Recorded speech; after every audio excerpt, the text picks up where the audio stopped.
So ಇನ್ನೊಂದು ಕಡೆಗೆ ಮುಡಾ ವಿಚಾರಕ್ಕೆ ಸಂಬಂಧಪಟ್ಟಂಗೆ ಮಾತಾಡಲೇಬೇಕು. ಯಾಕಂದರೆ ನಿನ್ನೆ ಸ್ನೇಹಮಯಿ ಕೃಷ್ಣ ಏನು ಆರೋಪ ಮಾಡಿದ್ರು ಅದನ್ನು ನೋಡಿದ್ವಿ. ಇನ್ನು ಮುಡಾಕ್ಕೆ CBI ತನಿಖೆಗೆ ವಹಿಸಬೇಕು ಅಂತ ಹೇಳಿ ಏನು ಹೈಕೋರ್ಟ್ ಮೊರೆ ಹೋಗಲಾಗಿದೆ.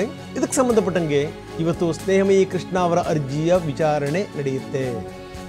ಇಡಿಯನ್ನು ಪ್ರತಿವಾದಿ ಮಾಡುವಂತೆ ಮನವಿ ಸಲ್ಲಿಸಲಾಗಿದೆ. ಅಂದರೆ ಇದರಿಂದ ಇಡಿ ತನಿಖೆಯ ಮಾಹಿತಿ ಕೂಡ ಹೈಕೋರ್ಟ್ ಸಿಗಬೇಕು.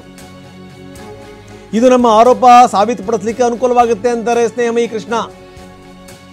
ಇನ್ನು ಹೋರಾಟ ಹತ್ತಿಕ್ಕುವ ಬಗ್ಗೆ, ಆ ಪ್ರಯತ್ನದ ಬಗ್ಗೆ ಯಾರ್ಯಾರು ಧಮಕಿ ಹಾಕಿದ್ರು, ಯಾರ್ಯಾರು ಆಮಿಷ ಒಡ್ಡಿದ್ರು, ಏನು ಎತ್ತ, ಇದನ್ನೂ ಕೂಡ ಹೈಕೋರ್ಟ್ ಗಮನಕ್ಕೆ ತರ್ತೀನಿ ಅಂತ ಸ್ನೇಹಮಯಿ ಕೃಷ್ಣ ಹೇಳಿದ್ದಾರೆ.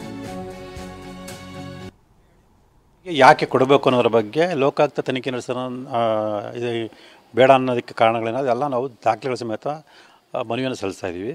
ಆ ಮನವಿಯನ್ನು ಪರಿಗಣಿಸಿ ಮತ್ತು ಎದುರುದಾರರು ಏನು ಅವರು ಆಹ್ವಾನ ಸಲ್ಲಿಸ್ತಾರೆ, ಯಾಕೆ ಬೇಡ ಅಂತ ಅವರು ಹೇಳ್ತಾರೆ, ಅದೆಲ್ಲ ಪರಿಗಣಿಸಿ ಮಾನ್ಯ ನ್ಯಾಯಾಲಯ ಒಂದು ಸೂಕ್ತ ಆದೇಶ ಮಾಡುತ್ತೆ ನಿರೀಕ್ಷೆ ಇದೆ. ಈಗ ಇಡಿ ಸಹ ಒಂದು ತನಿಖೆಯನ್ನು ಮಾಡ್ತಾ ಇದೆ, ಅದರದ ಬಗ್ಗೆ ಏನಾದ್ರು ತಿಳಿಸುವಂಥ ಕೆಲಸ ಆಗ್ತದೆ ಸರ್? ಅದಕ್ಕೆ ನಾವು ಇಡಿ ಅವ್ರನ್ನು ಕೂಡ ಈ ಪ್ರಕರಣದಲ್ಲಿ ಪ್ರತಿವಾದಿಗಳನ್ನು ಮಾಡಿ ಅಂತೇಳಿ ಒಂದು ಅರ್ಜಿಯನ್ನು ಸಲ್ಲಿಸಿದ್ದೀವಿ.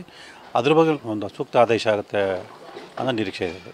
ಇಡಿನ ಪ್ರತಿವಾದಿ ಮಾಡಿದ್ರೆ ಏನು ಪ್ರಯೋಜನ ಆಗುತ್ತೆ ಅಥವಾ ತನಿಖೆಗೆ ಏನು ಪೂರಕ ಆಗುತ್ತೆ?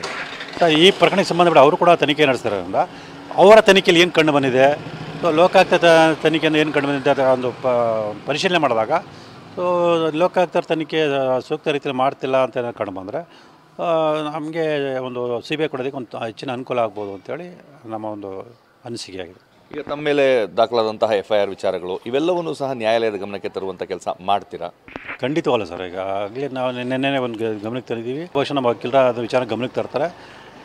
ಮತ್ತು ಆ ಹಿನ್ನೆಲೆಯಲ್ಲಿ ಇವತ್ತೇನು ದೂರ ಸಲ್ಲಿಸ್ತೀನಿ ಆ ದೂರ ಮನೆ ಗಮನಕ್ಕೆ ತಂದು ಸೊ ಇದು ಆದಷ್ಟು ಬೇಗ CBI ಕೊಡೋದಕ್ಕೆ ಮನವಿಯನ್ನು ಮಾಡ್ಕೊಳ್ತಾ ಇದ್ದೀವಿ. CBIಗೆ ಯಾಕೆ ಕೊಡಬೇಕು ಅನ್ನೋದ್ರ ಬಗ್ಗೆ ಲೋಕಾಯುಕ್ತ ತನಿಖೆ ನಡೆಸೋ ಇದು ಬೇಡ ಅನ್ನೋದಕ್ಕೆ ಕಾರಣ. ಇನ್ನು ಇದಕ್ಕೆ ಸಂಬಂಧಪಟ್ಟಂಗೆ ಅಂದರೆ ಮುಡಾ ಕರ್ಮಕಾಂಡ ಇಲ್ಲಿಂದ ಇಲ್ಲಿಗೆ ಬಂದು ನಿಂತಿದೆ ಅಂತ ನಿನ್ನೆ ತಾನೇ ಮಾತಾಡಿದ್ರು. ನಾನು ಯಾರ್ಯಾರು ಧಮಕಿ ಕೊಟ್ಟರು, ಏನು ಎತ್ತ, ಯಾರ್ಯಾರು ಮಾತಾಡೋಕ್ಕೆ ಬಂದಿದ್ರು ಅನ್ನುವಂಥದ್ದು ಇದಕ್ಕೆ ಸಂಬಂಧಪಟ್ಟಂಗೆ ನಿನ್ನೆ ಕೃಷ್ಣ ಮಾತಾಡಿದಂಥ ಮಾತು. ಇನ್ನು ಕೇಸ್ನಿಂದ ಹಿಂದಕ್ಕೆ ಸೇರಲಿಕ್ಕೆ ಆಮಿಷವನ್ನು ಒಡ್ಡಲಾಗಿದೆ ಅನ್ನುವಂಥದ್ದು ಹರ್ಷ ಮತ್ತು ಶ್ರೀನಿಧಿ ಅನ್ನುವಂಥವ್ರ ಮೇಲೆ ನೇರ ಆರೋಪ ಮಾಡಿದರು. CCTV ದೃಶ್ಯಾವಳಿಗಳನ್ನು ನೋಡಿ ಅಂತ ಸ್ನೇಹಮಯಿ ಕೃಷ್ಣ ಹೇಳಿದರು. ಈಗ ಇದಕ್ಕೆ ಸಂಬಂಧಪಟ್ಟಂಗೆ ಹರ್ಷ ಸ್ಪಷ್ಟನೆಯನ್ನು ಕೊಡ್ತಾರಂತೆ. ಮಧ್ಯಾಹ್ನ 12ಕ್ಕೆ BJP ಮುಖಂಡ ಹರ್ಷ ಸುದ್ದಿಗೋಷ್ಠಿ ಮಾಡ್ತಾರೆ. CM ಪರ ಆಮಿಷ ಒಡ್ಡಿದ್ರು ಅಂತ ಏನು ಸ್ನೇಹಮಯಿ ಕೃಷ್ಣ ಆರೋಪ ಮಾಡಿದ್ದಾರೆ. ಇದಕ್ಕೆ ಸಂಬಂಧಪಟ್ಟಂಗೆ ಹರ್ಷ ಕೆ BJPಯ ಪ್ರಧಾನ ಕಾರ್ಯದರ್ಶಿ ಅವರು ಇವತ್ತು ಪತ್ರಿಕಾಗೋಷ್ಠಿ ಮಾಡ್ತಾರೆ. ಇವೆಲ್ಲ ಆರೋಪಗಳಿಗೆ ಅವರು ಸ್ಪಷ್ಟನೆ ಕೊಡುವಂಥ ಸಾಧ್ಯತೆಗಳಿವೆ. ಯಾಕಂದರೆ ಕೊಡಲೇಬೇಕು, ಇಲ್ಲಾಂದರೆ ಇವ್ರ ತಲೆಗೂ ಕೂಡ ಸುತ್ತಕೊಳ್ಳುತ್ತೆ. ಹರ್ಷ ಮತ್ತು ಶ್ರೀನಿಧಿ ಸುಮ್ಮನೆ ಏನಾದರೂ ಕೃಷ್ಣ ಆರೋಪ ಮಾಡ್ತಾರಾ, ಅಥವಾ ಬರೀ ಬಂದಿದ್ದೇ ತಪ್ಪಾಯಿತು ಅನ್ನೋ ರೀತಿಯಲ್ಲಿ ಏನಾದರೂ ಆಗಿದೆಯಾ? CCTV ದೃಶ್ಯಾವಳಿಗಳನ್ನು ಕೂಡ ಅವ್ರು ಕೊಟ್ಟಿದ್ದಾರೆ.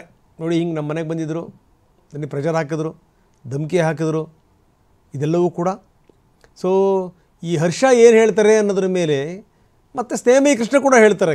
ಡೆಫಿನೆಟ್ಲಿ ಇವರ ಮಾತಿಗೆ ಇವು ಕೌಂಟ್ರ್ ಕೊಡ್ತಾರೆ. ಅದೆಲ್ಲ ಆದಮೇಲೆ ಇವೆಲ್ಲವೂ ಕೂಡ ಕೋರ್ಟ್ನಲ್ಲಿ ವಿಚಾರಣೆ ಸಂದರ್ಭದಲ್ಲಿ ಬರುತ್ತವೆ. It's very important.